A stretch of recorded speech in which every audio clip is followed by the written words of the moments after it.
Major breaking news on Medicaid and benefits. We are now moving from the of course we would never do that phase to the of course we're doing that. It's what's good for the country phase on exactly the same issue.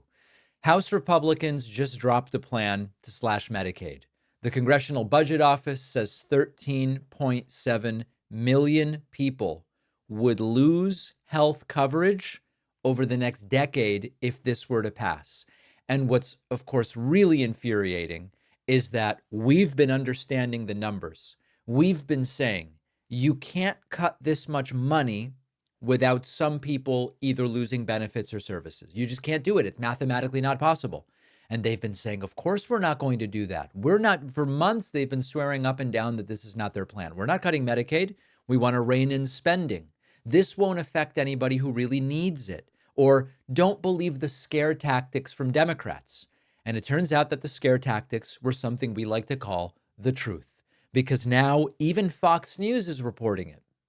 They're admitting out loud this bill would gut Medicaid if Republicans get it through. There's no more pretending.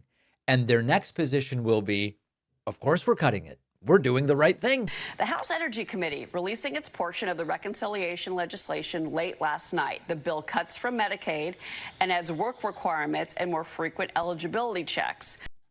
Cuts from Medicaid, adds work requirements, adds eligibility checks, which costs money. And this will lead, per the CBO, to nearly 14 million people losing coverage. We talked in 2017. I know it feels like a lifetime ago. We spoke in 2017 about the Republican health care plan. And when that plan was scored, it would have led to 24 million, somewhere between 24 and 32 million Americans losing health coverage over a decade if the plan had passed. It didn't because of that reality.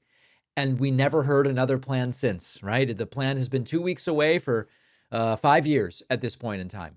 And here we are seeing the same thing again. This is what the Republican Party has been moving towards all along. It's sort of a slow, quiet sabotage of healthcare for the poor and for the working class, and they're no longer hiding it. Now, it's important to see this not as being about budgets. This isn't fundamentally a budget issue.